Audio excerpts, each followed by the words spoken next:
13th week double elimination chance. ఎలానో wild కార్డ్స్‌లో ఒకటి పంపించేస్తారు. దాని తర్వాత పృథ్వీని, విష్ణుప్రియని ఉంచొచ్చు. రెండిట్లో ఎవరో ఒకరిని పంపేయొచ్చు. ఈ రెండిట్లో ఒకటి జరుగుతది.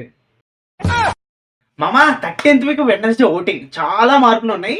ఎవరు ఫస్ట్ పొజిషన్, ఎవరు మధ్యలో ఉన్నారు, ఎవరు లాస్ట్‌లో అందరూ చెప్తాను. అండ్ మన ఛానల్‌ని సబ్స్క్రైబ్ చేసుకోవాలంటే మంచిగా సబ్స్క్రైబ్ చేసుకొని మన ఎంటర్‌టైన్‌మెంట్ బెల్ ఐకాన్ ఆన్ చేసుకోవడం మర్చిపోవద్దు. మన బిగ్ బాస్ అప్డేట్స్ కోసం. యాజ్ యూజువల్ ఫస్ట్ గౌతమ్ ఉన్నాడు. గౌతమ్ గురించి ఒక స్మాల్ చెప్పాలంటే నిన్న అఖిల్ సత్తక్ వచ్చి గౌతమ్‌కి ఒకటి చెప్పాడు. అసలు ఆ క్లిప్పే టెలికాస్ట్ చేయలేదు. 0 నుంచి హీరో, హీరో నుంచి 0 అయిపోతాడని నిన్న ఒకటి చెప్పాడు. అసలు ఆది టెలికాస్ట్ ఆ రోజు శేఖర్ భాష కూడా వచ్చి చెప్పాడు. లైక్ ఎవరు నచ్చారు అందరిలో మంచి కంటెస్టెంట్ ఏంటి అంటే గౌతమ్ అని చెప్పాడు. అది టెలికాస్ట్ చేయలేదు, ఇది టెలికాస్ట్ అంటే గౌతమ్‌ని అసలు విన్ కాకుండా బిగ్ బాస్ టీమే ప్లాన్ చేస్తున్నారా? లేకపోతే ఆల్రెడీ విన్నర్ ముందే ఫిక్స్ అయిపోయాడా? అంటే మంచి మంచి సీన్స్ లైక్ మంచి మంచి క్లిప్స్ అని అసలు మనకు టెలికాస్ట్ చేయట్లేదు. మామూలు క్లిప్స్ టెలికాస్ట్ చేస్తున్నారు. ఒక కంటెస్టెంట్ గురించి గౌతమ్‌కి హైప్ పెరుగుతుందనా? లైక్ మొన్న కూడా నాగార్జున సార్‌తో హోస్టింగ్ అన్నప్పుడు కూడా అంతే. గౌతమ్‌కి అన్నీ మంచిగానే డిఫెండ్ చేసుకుంటున్నాడు కానీ గౌతమ్ రాంగ్ అని పోర్ట్రే చేయాలనుకుంటున్నాడు. సో నాకు ఎందుకో గౌతమ్‌ని బిగ్ బాస్ టీమ్ విన్ కాకుండా చూపిస్తున్నారు అనిపించింది. కానీ ప్రెజెంట్ అయితే గౌతమ్ టాప్‌లోనే ఉన్నాడు. Second Nikhil and Prerana third. నిఖిల్‌కి ప్రేరణకి మధ్య చాలా తక్కువ డిస్టెన్స్. ప్రేరణ సెకండ్‌కి వచ్చే ఛాన్స్ కూడా ఉంది. And fourth Nabeel. Nabeel fourth పొజిషన్‌లో ఉన్నాడు కానీ నెగటివిటీ అనేది చాలా ఫేస్ అయిపోయింది. ఎందుకంటే నబీల్ ఒక్కొక్కసారి మారుతున్నాడు. ఆ టీం అని, ఈ టీం అని జనాలకి ఒకప్పుడు నబీల్ అంటే ఫస్ట్ పొజిషన్ విన్నర్ క్యాండిడేట్ అనుకున్నారు. కానీ ఇప్పుడు నబీల్ అసలు ఎక్కడే కనపడట్లేదు. ఫస్ట్ పొజిషన్ నుంచి ఎక్కడికో డౌన్‌ఫాల్‌కి వెళ్ళిపోయాడు నబీల్. ఈవెన్ కామెంట్ సెక్షన్‌లోనే ఎక్కడికన్నా నబీల్‌కి అసలు ఛాన్సే లేదు. అండ్ అంతగానో అంటే 14th వీక్ కూడా ఎలిమినేట్ అయ్యే ఛాన్స్ కూడా ఉంది నబీల్‌కి. And 5th position tasty Teja. ఇప్పుడు అసలైన ట్విస్ట్ ఏంటంటే 6th విష్ణుప్రియ వచ్చింది. అవినాష్ 7థ్‌కి వెళ్ళిపోయాడు. విష్ణుప్రియ 6కి వచ్చింది. లాస్ట్ పృథ్వీ ఉన్నాడు. కానీ ఈసారి వీళ్ళు ఏం చేస్తారు తెలుసా? ఒకవేళ ఈ వీక్ డబుల్ ఎలిమినేషన్ ఛాన్స్ ఉంది. డబుల్ ఎలిమినేషన్‌కి ఫస్ట్ పంపించేది ఒక వైల్డ్ కార్డ్‌నైనా పంపిస్తారు.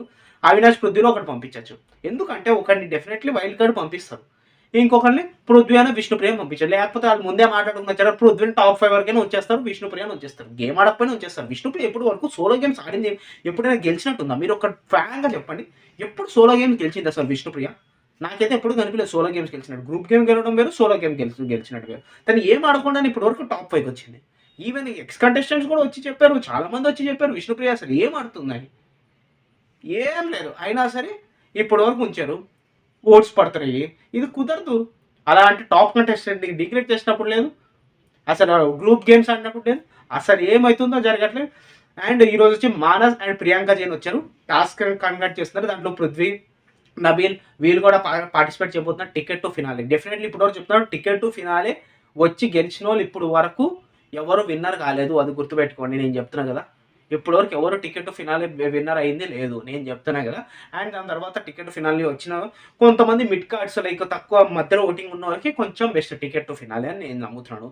అండ్ టాప్ కంటెస్టెంట్ నిఖిల్ కన్నా లైక్ ప్రేరణ కన్నా వీళ్ళకి అవసరం లేదు. ఈవెన్ గౌతమ్ కన్నా వీళ్ళకి ప్రస్తుతానికి టికెట్ టు ఫినాల్ యాక్చువల్లీ అవసరం లేదు. ఈ వీక్ అంతా మంచి ఫన్ టాస్క్, చాలా ఇంట్రెస్టింగ్‌గా టాస్క్‌లన్నీ జరగబోతుంది. నిన్న యాజ్ యూజువల్‌గా మనం చూసాము. సో ఇదనమాట. అండ్ ఆఫ్టర్ దాట్ మనం ఒకటే చెప్తున్నాము. మన కంటెస్టెంట్ గెలవాలి అంటే ప్రస్తుతానికి కామెంట్ సెక్షన్‌లో ఈ అన్‌అఫీషియల్ నోట్స్ వస్తున్నాయంటే దాని తర్వాత అంచనాలు అఫీషియల్ ఎన్నొస్తాయి. డెఫినెట్లీ చెప్తున్నాను. టాప్ పొజిషన్ అయితే గౌతమే ఉన్నాడు. ఎవరు నమ్మకని. ఎందుకంటే అతను అన్‌అఫీషియల్‌లోనే 90,000, 70,000 వస్తున్నాయి. నిఖిల్ దగ్గరలో కూడా లేడు. అసలు నిఖిల్ ఫస్ట్ అని మీరు ఎలా నమ్ముతున్నారు? కొంచెం ఆలోచించండి.